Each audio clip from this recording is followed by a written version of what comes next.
बोलो सर्वशक्तिमान परमेश्वर, मैं तैयार हूं आपके वचनों को सुनने के लिए, उन्हें ग्रहण करने के लिए। मैं तैयार हूं। मैं अपने दिल को खोलता हूं, इसे ग्रहण करने योग्य बनाता हूं। आज जो कुछ मैं सुनूं, मैं 100 गुना फलों को लेके आऊं। अंधकार की शक्तियां इन वचनों को चुरा ना सके। आज जितने काम मैं आपके देखूं, मैं उन्हें स्वीकार करूं। प्रभु यीशु मसीह के सामर्थी नाम में हम मांगते हैं, आमीन। ऊंचा आशीष ऊंचे तारीफ करो, जोर से जोर से जोर से। स्वागत है जीवित परमेश्वर की जीवित हजूरी में। आमीन।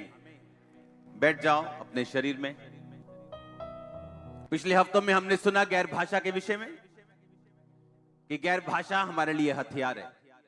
बोलो अपने पड़ोसी को, गैर भाषा एक हथियार है, क्योंकि परमेश्वर ने तुम्हें बिना हथियारों के नहीं छोड़ा। तुम एक युद्ध में हो। तुम्हारा युद्ध शैतान के साथ, अंधकार की शक्तियों के साथ। अगर तुम उनको हराना चाहते हो तो तुम्हें आत्मिक हथियारों की जरूरत है, और गैर भाषा तुम्हारा आत्मिक हथियार है। क्या है गैर भाषा आपका? जैसे ही आप गैर भाषा में प्रार्थना करेंगे, जो शैतान ने छीना है और जो अपना बना के बैठा है, उसे रिलीज करना होगा आपकी लाइफ के लिए। और आज से जैसे ही आप गैर भाषा में प्रार्थना करना शुरू करेंगे, शैतान आपके सामने सरेंडर करना शुरू कर देगा।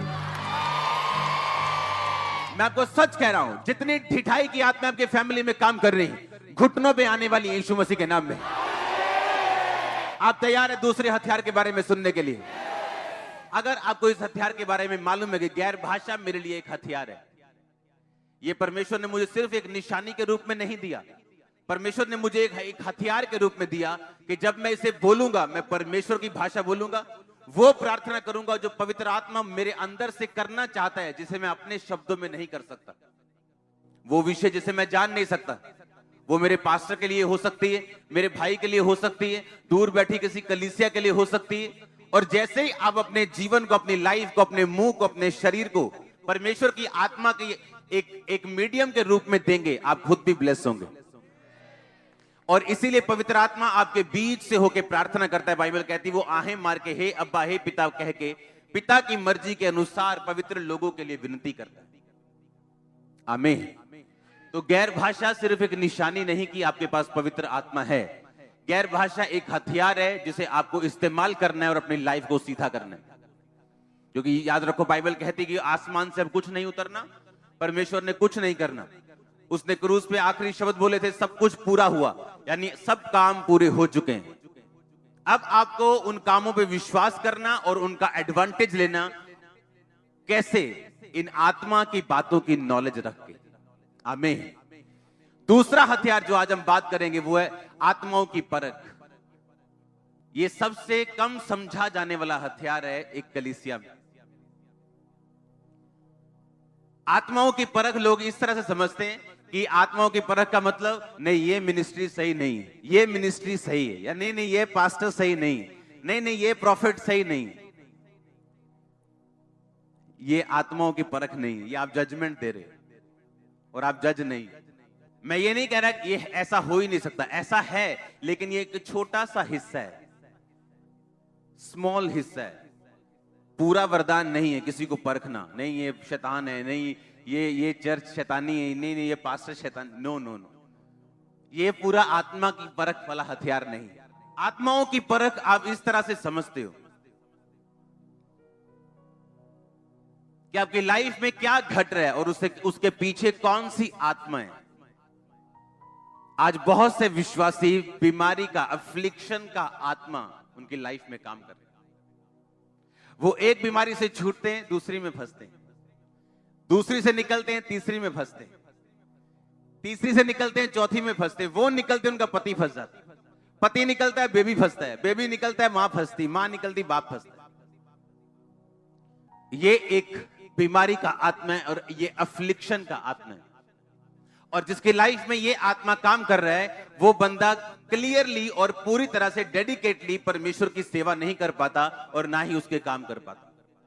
आत्माओं की परख आपको इसलिए दी है कि आप अपने जीवन में होने वाली घटनाओं को, जो आपकी लाइफ में घट रहा है, हो रहा है, आप ये परख सके कि इसके पीछे कौन सा आत्मा है। क्योंकि परमेश्वर अच्छा है और उसकी सब बातें अच्छी हैं। ये शैतान है जो बुरा है और उसको समझने की और उन आत्माओं को परखने की आपको जरूरत है। हालेलुया। बाइबल कहती है नेहेमिया ने जब फाटकों को बनाया तो एक फाटक था, घोड़ा फाटक। घोड़ा मतलब स्ट्रेंथ, फिजिकल स्ट्रेंथ, शारीरिक ताकत। और बाइबल कहती है जब घोड़ा फाटक गिरा हुआ था, जला हुआ था, टूटा हुआ था, इसका मतलब अगर आपकी फिजिकल स्ट्रेंथ कंप्लीट नहीं है तो आप परमेश्वर का काम नहीं कर सकते। और स्पिरिट ऑफ अफ्लिक्शन, ये एक बीमारी का ऐसा आत्मा है जो विश्वासियों के ऊपर अटैक कर रहा है ताकि वो सही तरीके के साथ परमेश्वर की महिमा ना कर सके। और आप परमेश्वर से विनती कर करके थक जाएंगे, कुछ नहीं होगा जब तक आप डंडा नहीं उठा लेंगे इस आत्मा के खिलाफ और इसको भगाएंगे नहीं अपनी लाइफ से। डंडे के साथ, आत्मा के साथ भगा के, इसको फास्टिंग के साथ आप इसको भगाएंगे। आपको निकालेंगे नहीं, डंडे के साथ भगाएंगे आप। आत्माओं की परख एक ऐसा हथियार है जिसे आप अगर समझ जाएं, क्योंकि अगर आपको प्रॉब्लम की समझ आ जाए तो आपका 50% हल उसी दिन हो जाता है। डॉक्टर भी तब तक दुविधा में रहता है और टेंशन में रहता है जब तक बीमारी का पता नहीं चल जाता। बीमारी कितनी भी बड़ी क्यों ना हो, टीबी क्यों ना हो, जैसे ही मालूम होता अच्छा टीबी है, डॉक्टर रिलीफ में आ जाता, उसे मालूम है कि 50% हल हो गया, बाकी 50 दवाइयों के साथ कर लेंगे। हाँ या ना?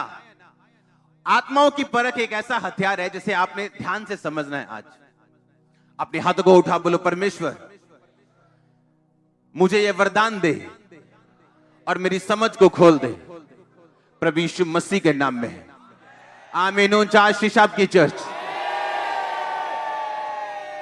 बीमारी का आत्मा एक ऐसा आत्मा है जो आपको आगे नहीं बढ़ने देगा, आपकी मनी वेस्ट करवाएगा, आपकी स्ट्रेंथ वेस्ट होगी, आपके विश्वास पर भी वो उंगली उठाएगा और ये परमेश्वर की ओर से नहीं। और इसीलिए परमेश्वर ने कहा मैंने तुम्हें आत्माओं की परख का वरदान दिया है और अगर तुम्हारे पास नहीं है तो तुम मुश्किल में, तुम्हें मालूम ही नहीं हो क्या रहा है मेरी लाइफ में। नहीं तो कुछ सिस्टर्स हस्बैंड चेंज कर करके थक जाएंगी, डाइवोर्स के बाद डाइवोर्स। उन्हें लगेगा ये शराब पीता था, नहीं ये चोर है, नहीं ये बदकार है। प्रॉब्लम ये है कि जब कर्ज आपकी लाइफ पे होगा और डाइवोर्स का आत्मा होगा तो आप कुछ नहीं कर पाओगे। अगर अच्छा हस्बैंड मिल भी गया वो भी बिगड़ जाएगा। और जिस दिन आप समझ गए कि ये एक दुष्ट आत्मा है, ये कर्ज है, ये जनरेशनल कर्ज मेरे पीछे आ रहा है, जब आप उसे प्रार्थना में बैठ के तोड़ोगे, वही शराबी सुधरा हुआ बैठेगा आपके पास। आज से कुछ महीने पहले जब मैंने मेरी वाइफ ने पासपोर्ट दिया यूके की एम्बेसी के लिए, मैंने ज्यादा गौर नहीं किया क्योंकि मैं कभी भी, हमारे लिए नॉर्मल सी चीजें हैं और वीजा नहीं आया, रिजेक्ट हो गया। मैंने ध्यान नहीं दिया। दूसरी बार दिया कनाडा के लिए, रिजेक्ट हो गया। मेरे को बिल्कुल ध्यान नहीं, मैं अपने कामों में बिजी हूं। तीसरी बार जब रिजेक्ट हुआ, मैंने बैठ के सोचा, मैंने कहा ये क्या हो रहा है? ये पॉसिबल नहीं कि हमारे पास इतनी ब्लेसिंग्स हो। और तब होली स्पिरिट ने मुझे बताया कि ये एक स्पिरिट है। एक औरत, एक देश की जो प्रेसिडेंट था, उसकी वो बेटी बनी हुई थी, है वो उसकी पोती की उम्र की, और उसने अमेरिका के लिए वीजा अप्लाई किया और उस प्रेसिडेंट ने खुद लिख के दिया कि इसको वीजा, मैं बोलता हूं इसको दे दिया जाए, और उसका वीजा रिजेक्ट हुआ। वो गुस्सा कर गया, उसने अमेरिका फोन किया, अमेरिकन बड़े अधिकारियों ने लिखा इसको वीजा दिया जाए, फिर लगाया, रिजेक्ट हो गया। फिर अमेरिका के प्रेसिडेंट ने, उस समय शायद बुश था, उसने लिख के दिया, एम्बेसी वालों ने फिर भी वीजा नहीं दिया। अब इमेजिन करो। और रीजन क्या निकला कि उसकी मां ने एक वाचा बांधी थी शैतान की मूर्ति के साथ और उसको ब्लड अर्पण किया था कि मेरी ये बेटी बाहर नहीं जानी चाहिए। और जब उसके बंधन टूटे तो वो बाहर गई।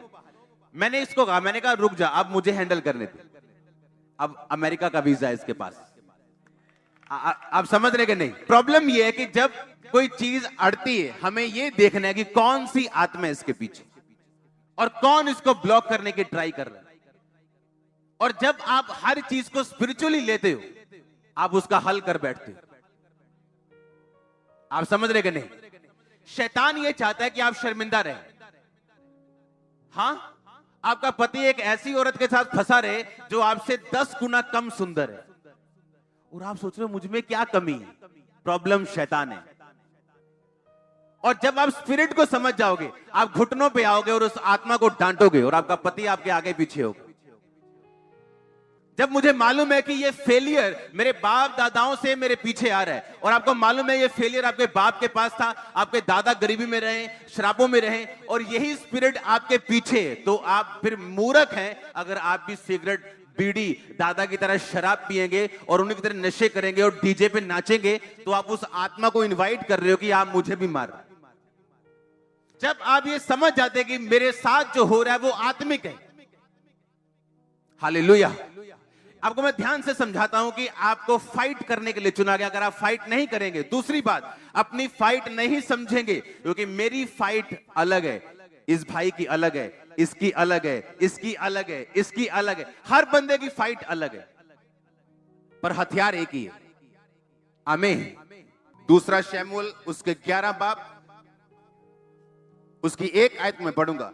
फिर जिस समय राजा लोग युद्ध करने को निकला करते थे, उस समय वर्ष के आरंभ में दाऊद ने योआब को, जो अपने संग अपने सेवकों और समस्त इस्राएलियों को भेजा। उन्होंने अम्मोनियों का नाश किया और रब्बा नगर को घेर लिया, परंतु दाऊद यरूशलेम में रह गया।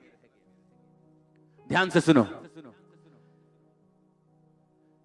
आप ह्यूमन है, मैं ह्यूमन हूं, आदमी है हम। कई बार हम आराम करते हैं, सोते हैं, खाते हैं, उठते हैं, प्रार्थना करते हैं, लेकिन शैतान ऐसा नहीं है। वो 24 घंटे अलर्ट है। हाँ या ना?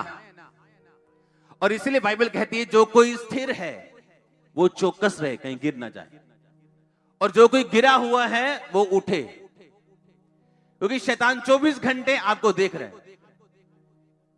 क्योंकि बाइबल कहती है व्यभिचार की एक आत्मा है जो आपके पीछे रहती है और आपको मालूम नहीं। अगर वो आपको अकेले में उसने आपको घेर लिया, तो आप फाइटर नहीं हो, आप वॉरियर नहीं हो, आप उसके हाथों में हो। आप जो कुछ होगा वो आपके आने वाला टाइम शैतान डिसाइड करेगा आप कहां जाएंगे। क्योंकि बाइबल कहती है जो जिससे हार जाता है उसका दास बन जाता है। आप व्यभिचार से हार गए हो, उसके दास बन गए हो, अब आप उसके नौकर हो। वो डिसाइड करेगा आप कहां जाओगे। आप डिसाइड नहीं करोगे कि आप इंग्लैंड जाओगे कि अमेरिका जाओगे, वो डिसाइड करेगा आप कहां जाओगे। बाइबल कहती है कि जिस समय राजा लोग युद्ध करने को निकलते थे, युद्ध करने का टाइम होता था। अब चाइना के कुछ हिस्सों में जो इंडिया का बॉर्डर है, वहां पे इतनी सर्दी पड़ती है, बर्फ पड़ती है कि सर्दियों में आप फाइट नहीं कर सकते उनसे। गर्मियों का वेट करना पड़ता है। मालूम है कि नहीं? ये भी एक टाइम था। लिखा जिस टाइम राजा लोग युद्ध करने के लिए निकलते थे, उस समय दाऊद ने अपने सेनापति को भेजा, जा युद्ध कर। लिखा परंतु दाऊद यरूशलेम में रह गए। लास्ट में क्या लिखा? परंतु। परंतु शब्द तब आता है जब आपने कुछ अलग काम कर दिया, कि मैं 10 साल से हर साल इजराइल जाता हूं, परंतु इस साल मैं नहीं गया। हां, परंतु तब आता है जब आपने कुछ चेंज कर दिया हो, कुछ बदल दिया हो, कुछ अलग डिसीजन लिया हो। लिखा जब सब राजा लोग युद्ध करने को जाते थे तो लिखा दाऊद यरूशलेम, परंतु दाऊद यरूशलेम में रह गए। जिस टाइम फाइट करने का टाइम था उस टाइम वो यरूशलेम में रह गए। जो लड़ने का टाइम था वो रिलैक्स करने में बिता दिया, और उसी सांझ को वो बैतशेबा को देख के पाप में फंसा और व्यभिचार में चला गया। आज कौन सी कलीसिया फंसी है? जब फाइट करने का टाइम है, जब मॉर्निंग प्रेयर करने का टाइम है, जब इवनिंग प्रेयर करने का टाइम है, आपको टीवी ने घेरा हुआ, प्रोग्राम्स ने घेरा हुआ, बच्चों ने घेरा हुआ, काम ने घेरा हुआ, और फिर आप ये डिसाइड नहीं कर सकते कि आप कहां जाएंगे, क्योंकि वो शैतान बताएगा फिर आप कहां जाएंगे। लिखा उस शाम को दाऊद अपनी छत पे टहल रहा था और उसने बैतशेबा को देखा, वो उसे औरत सुंदर लगी, उसने पूछवाया ये उसी की पत्नी है? कहते हाँ। कहते इसको लेके आओ। और लिखा उस रात वो उसके साथ सोया और वो गर्भवती हुई। और परमेश्वर ने उसको सजा दी, उसको पनिश किया। जहां से दाऊद निकला था, जिन पहाड़ों पे नंगे पैर वो काम करता था राजा बनने के बाद, उन्हीं पहाड़ों पे उसे नंगे पैर फिर से भटकना पड़ा।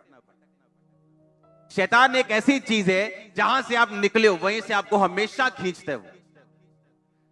हमेशा उसकी ट्राई रहती आपको उसी पोजीशन पे लेके जाना, क्योंकि वो हायर पोजीशन से नफरत करता है, क्योंकि वो उस पोजीशन से गिरा हुआ है। और उसकी ये जिद है कि मैं भी उस पोजीशन पे किसी को पहुंचने नहीं दूंगा। जैसे विश्वासी जाने की कोशिश करेगा, जैसे मैं गिरा हूं, मैं उसको गिराऊं।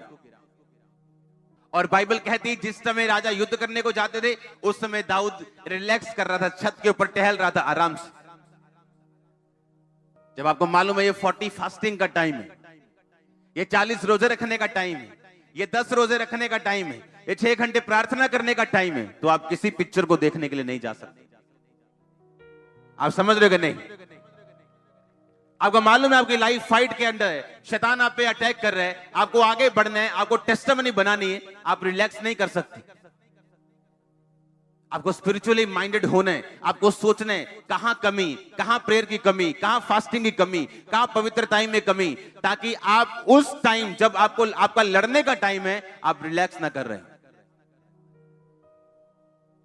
हालेलुया। आप घूमने के लिए शिमला जा सकते हो, पर उसी टाइम आप 6 घंटे प्रार्थना में भी रह सकते हो। परमेश्वर शारीरिक आराम को मना नहीं कर रहा, वो उस रिलैक्स की बात कर रहा है जब हम परमेश्वर से ध्यान हटा के संसारिक चीजों में अपना रिलैक्स ढूंढने की कोशिश करते हैं। आपको अपनी लाइफ के लिए सीरियस होना है, क्योंकि शैतान आपके पीछे है, वो आपको देख रहा है, आपकी कमियों को देख रहा है, कहां फंस सकते हैं वो वहां देख रहे हैं। कुछ लोग व्यभिचार में नहीं फंसते, पैसों में फंस जाते हैं। कुछ पैसों में नहीं फंसते, व्यभिचार में फंस जाते हैं। हालेलुया। आप जानते हैं शैतान आपको जब एक हाथ से मीठा देता है, दूसरे हाथ से वो चीजों को लेता है जिससे आपकी लाइफ, जिस पर आपकी लाइफ डिपेंड करती है। शैतान के साथ किया गया कोई भी सौदा फायदे का नहीं। 2 मिनट के लिए इंजॉय का हो सकता है, पर फायदे का नहीं। कोई भी उसके साथ सौदा घाटे का है, वो कितना भी सुंदर क्यों ना हो, वो घाटे का है। आज से कुछ साल पहले जब हम ये चर्च, ये वाली जगह ले रहे थे, साथ की कुछ जगहें ले रहे थे कि कल को जब हमने भवन अंदर बनाना है तो हम बाहर बैठ सकें आराम से अपनी जगह पे, पार्किंग के लिए जगह हो, सब कुछ हो। तो जो लड़के जो टीम में थे, वो लोगों के साथ बात कर रहे थे कि ये वाली जमीन हमें चाहिए, रेट तय करते थे। और उनमें से एक लड़के ने जमीन में से दूसरे से कमीशन खा ली। इमेजिन करो। और मेरे एक रिश्तेदार को मालूम हो गया और उसने कहा यार तेरे साथ जो लोग हैं, तेरे साथ रहने खड़े रहने वाले, वो कमीशनें खाते हैं। मुझे बहुत बुरा लगा। मैंने कहा ऐसा तो हो नहीं सकता, क्योंकि मेरे पास जो लोग हैं, अगर वो व्यभिचार में, अगर चोरी में, तो मेरे साथ खड़े नहीं रह सकते। वो फायर होंगे और कभी वापस नहीं आएंगे यहां। और जब सब इंक्वायरी हुई तो उसे निकालना पड़ा। और उसे मालूम नहीं था, उससे कुछ दिन पहले मैंने एक टीम मेंबर को गाड़ी दी थी 8 लाख रुपए की गिफ्ट। और मैं 2 गाड़ियां लेने वाला था और दूसरी गाड़ी उसके लिए थी, और होली स्पिरिट ने मुझे मना कर दिया था। और मुझे तब कारण मालूम नहीं था। मैंने कहा शायद होली स्पिरिट इसको 2 महीने बाद देगा या बाद में परमेश्वर से देने के लिए बोलेगा। लेकिन कुछ महीनों में उसका वो सारे स्कैंडल, उसके सब जो क्या बोलते हैं भ्रष्टाचार, हाँ, वो उसका निकल के आया। और जब वो उस 40,000 की चोरी कर रहा होगा, उसे ये मालूम नहीं था कि कोई ऊपर बैठा स्वर्ग में तेरी 8 लाख की गाड़ी रोक रहा है। उसे लग रहा ले अभी भरियां जेबां, अंदर कड़ा पता लगना। और मेरा हिसाब शुरू से था, जो है वो मुंह पे रखो। मैं जो या पुलपेट पे हूं, मेरी फैमिली जानती, वो मैं आपके बीच में हूं। अगर मैं घर पे वो नहीं हूं तो मैं आपके सामने वो नहीं। और ऐसी मिनिस्ट्री, ऐसे लोगों को परमेश्वर लाइक करता है। हालेलुया। क्योंकि मैंने देखा है लोगों को पुलपट से बड़ी बड़ी बातें करते हुए और फैमिली उनकी कुछ और सोचती है उनके बारे में। हालेलुया। अगर आपकी फैमिली आपकी फैन नहीं है तो अभी आप प्रभु में चले नहीं। अगर नहीं है तो बनाओ उसे अपनी ब्लेसिंग से, फायर से, आग से। पास्टर्स के फैमिली अगर छोटी छोटी ब्लेसिंग्स के लिए तरसेगी, वो पास्टर के उस खुदा की पूजा कभी नहीं करेगी। पर उस पास्टर की फैमिली जब देखती है कि हमारे फादर के कारण हमें दुनिया घूमने का मौका मिल रहा है, अभी हम पैदा भी पूरी तरह से नहीं हुए, तो वो बोलेगी नहीं, जिसको तू मानता है वो जीवित खुदा है और वही हमारा खुदा है। हालेलुया। आप जानते हैं परमेश्वर अब्राहम से प्यार क्यों करते थे? परमेश्वर ने कहा अब्राहम पे मुझे इतना कॉन्फिडेंस है कि अपने उसके जाने के बाद उसकी फैमिली मुझ में रहेगी, वो इतना सख्त था। हमारे घर 4 साल का बच्चा भी रात को प्रार्थना में बैठता है गैर भाषा में। 4 साल का। सोचो जब वो 14 का हो जाएगा वो क्या करेगा? वो आपकी अगुवाई करता होगा, हाँ, क्योंकि वो अभी से प्रार्थना में बैठे है। जब आप स्पिरिचुअली अलर्ट हो, आप स्पिरिचुअली एक्टिव हो, आपकी आत्मा अलर्ट है, आप समझ जाओगे कहां कौन सा शैतान काम कर रहा है और कहां क्या चीज काम कर रही है, क्यों काम कर रही है। आपको सब चीजें मालूम होगी और जब आपको मालूम होगी आप फाइट में जाओगे, प्रेयर में जाओगे और उसका हल होगा। अपने हाथों को उठा बोलो थैंक यू जीसस, ऊंची आवाज में हिलाओ अपने हाथों को, बोलो आज से मैं अलर्ट होता हूं, मांगता हूं आत्माओं की परख को। खुदावंद मुझे आत्माओं की परख दे। मैं उसे जजमेंट करने के लिए नहीं, किसी का न्याय करने के लिए नहीं, किसी की निंदा करने के लिए नहीं, पर शैतान के तीरों को, योजनाओं को समझने के लिए करूंगा। और जब मैं उसे समझ जाऊंगा और उसके अनुसार प्रार्थना करूंगा तो मैं आजाद होऊंगा। सर्वशक्तिमान परमेश्वर, मैं तैयार हूं इस वरदान को लेने के लिए। यीशु मसीह के नाम में यह वरदान आपकी लाइफ में एंटर करे। और मैं आपको बता रहा हूं होली स्पिरिट की अगुवाई से यह शुरू होगा आपकी लाइफ में। मैंने कहा यह स्टार्ट होगा आपकी लाइफ में ऑपरेट होना आज से। जब कोई रिश्तेदार आपसे बात करेगा, लोग आपसे बात करेंगे, आप पहचान जाएंगे कौन सा आत्मा इनके अंदर से बात कर रहा है। सुनो मेरी बात। परमेश्वर ने कहा पतरस मैं क्रूस पे चढ़ाया जाऊंगा, मुझे लोग मारेंगे, मेरे पे थूकेंगे, मेरे पे मुक्के मारेंगे, थप्पड़ मारेंगे, मुझे मार देंगे। पतरस कहता परमेश्वर खबरदार जो तूने दोबारा ऐसा बोला, तो खबरदार जो तूने ऐसा बोला, तो कभी नहीं मरेगा। परमेश्वर ने कहा शैतान मेरे सामने से क्या हो जा। आप जानते हैं जब आप आगे बढ़ रहे होते हैं, आपके क्लोज पर्सन के अंदर से दुष्ट आत्मा काम कर सकता है, आपको परमेश्वर से हटा सकता है, आपके विश्वास को कमजोर कर सकता है। और अगर आपको आत्माओं की परख नहीं, आप घबरा जाएंगे और बोलेंगे नहीं तू शैतान है। उस पतरस को जिसको 5 मिनट पहले प्रभु यीशु मसीह ये कह रहे थे कि मैं तेरे पर बड़ी कलीसिया बनाऊंगा, स्वर्ग राज्य की कुंजियां दूंगा, जो तू नीचे खोल देगा ऊपर खुल जाएगा, नीचे बांध देगा ऊपर, उसको चढ़ा दिया था परमेश्वर ने हाई लेवल पे और 5 मिनट बोल दिया तू शैतान। क्योंकि वो बात पतरस ने नहीं, किसने बोली थी कि तू अपना क्रूस कभी ना उठाए। क्योंकि अगर तू अपना क्रूस उठा लेगा तो मैं गया, उसे मालूम था। जब आत्माओं की परख आपके अंदर होती, आप अपने बेटे की बात भी परखोगे, अपनी मां की बात भी परखोगे, आप हर बात को देखोगे, परखोगे और आपको मालूम होगा कि ये बात किसने बोली। आपका रिश्तेदार बड़े प्यार से आपके साथ आ रहा, ओए ओए ओए पोते इतना थोड़ी चर्च जाईदा। आपको भी लग रहा है किन्नी भूआ मेरी किन्नी वधिया गल्लां करदी मेरे नाल। वो भूआ नहीं, वो क्या है? वो शैतान। भूआ शैतान नहीं, लेकिन उसके पीछे क्या है। और जब आप समझ जाते हैं, आपको मालूम है कि नहीं ये मेरी भूआ नहीं बोल रही, कौन बोल रहा है?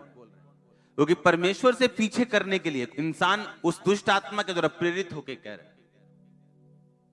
हालेलुया। क्योंकि आप जब इस विश्वास की वॉक पे, फेथ पे आप चल रहे होते तो शैतान आपको हटाने की कोशिश करता।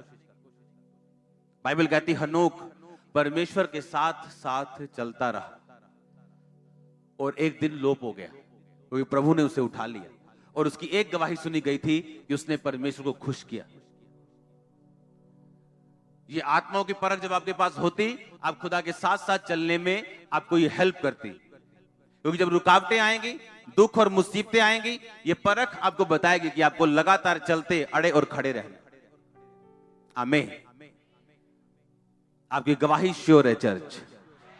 मैं आपको एक टेस्टिमनी के साथ ब्लेस करता हूं। आमीन छोटा है इस डिक्लेरेशन के हिसाब से।